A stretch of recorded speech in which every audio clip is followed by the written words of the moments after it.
നമസ്കാരം. പഴങ്ങൾ കഴിക്കുമ്പോൾ ശ്രദ്ധിക്കേണ്ട ചില കാര്യങ്ങളുണ്ട്. ഇന്നത്തെ വിഷയം പഴങ്ങളെ സംബന്ധിച്ചാണ്. പഴവർഗ്ഗങ്ങൾ എപ്പോഴും ശരീരത്തിലേക്ക് കൂടുതൽ ആഗിരണം ചെയ്യപ്പെടുന്നത് വെറും വയറ്റിലാണ്. മറ്റു ഭക്ഷണത്തിന് ശേഷം പഴങ്ങൾ കഴിച്ചാൽ അവയിലുള്ള പോഷക ഘടകങ്ങൾ വേണ്ട രീതിയിൽ ശരീരത്തിന് ലഭിക്കില്ല. കഴിച്ച ഭക്ഷണവുമായി പ്രവർത്തിച്ച് അതിൻ്റെ ഗുണം നഷ്ടപ്പെടാനിടയുണ്ട്. ഭക്ഷണം കഴിക്കുന്നതിന് അരമണിക്കൂറിന് മുമ്പോ ഭക്ഷണം കഴിച്ച് 2 മണിക്കൂറിന് ശേഷമോ പഴങ്ങൾ കഴിക്കുന്നതാണ് ഉചിതം. ചായ, കോഫി എന്നിവ കഴിച്ച് കുറഞ്ഞത് അരമണിക്കൂറിന് ശേഷമേ പഴവർഗ്ഗങ്ങൾ കഴിക്കാവൂ. സാധാരണഗതിയിൽ ഒരു ദിവസം 2 നേരം പഴങ്ങൾ കഴിക്കണം.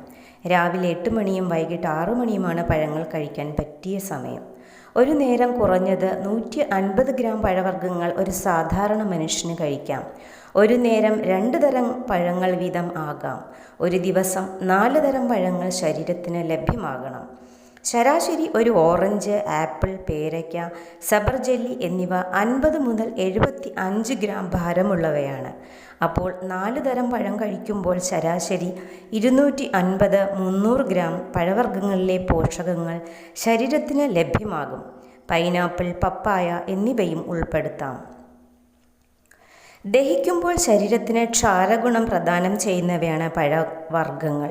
ഉദാഹരണമായി ചെറുനാരങ്ങ, ഓറഞ്ച് എന്നിവ പുറമെ അമ്ലഗുണമുള്ളവയാണെങ്കിലും ദഹിച്ചു കഴിഞ്ഞാൽ ശരീരത്തിന് ക്ഷാരഗുണമാണ് നൽകുന്നത്.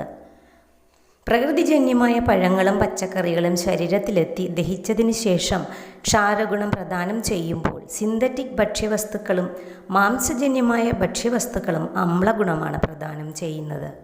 ഇറച്ചി, മീൻ, മുട്ട, പാലുൽപ്പന്നങ്ങൾ, അരി, ഗോതമ്പ്, എണ്ണ, ചീസ് എന്നിവയിലെല്ലാം ശരീരത്തിന് അമ്ലഗുണം നൽകുന്ന ഭക്ഷണങ്ങളാണ്. പഴങ്ങൾ കഴിയുന്നത്ര തൊലിയോടെ തന്നെ കഴിക്കുന്നതാണ് എപ്പോഴും നല്ലത്. ഏറ്റവും അധികം നാരുകൾ അടങ്ങിയിരിക്കുന്നത് തൊലിയിലാണ്. ഇപ്പോൾ ലഭ്യമാകുന്ന പഴങ്ങളിലെല്ലാം കീടനാശിനിയുടെ സാന്നിധ്യം വളരെ കൂടുതലാണ്. അതുകൊണ്ട് തന്നെ തൊലിയോടെ കഴിക്കുന്നതിന് മുമ്പ് ഇവ നന്നായി വൃത്തിയാക്കണം. ഉപ്പ്, മഞ്ഞൾപ്പൊടി, വാളൻപുളി, വിനാഗിരി ഇവയിലേതെങ്കിലും ചേർത്ത വെള്ളത്തിൽ 1 മണിക്കൂർ മുക്കി വച്ചതിന് ശേഷം പൈപ്പ് വെള്ളത്തിൽ കഴുകിയെടുത്ത് വിഷാംശം കുറയ്ക്കാം. ശരിയായ ആരോഗ്യത്തിന് പഴങ്ങൾക്കും പ്രാധാന്യമുണ്ട്.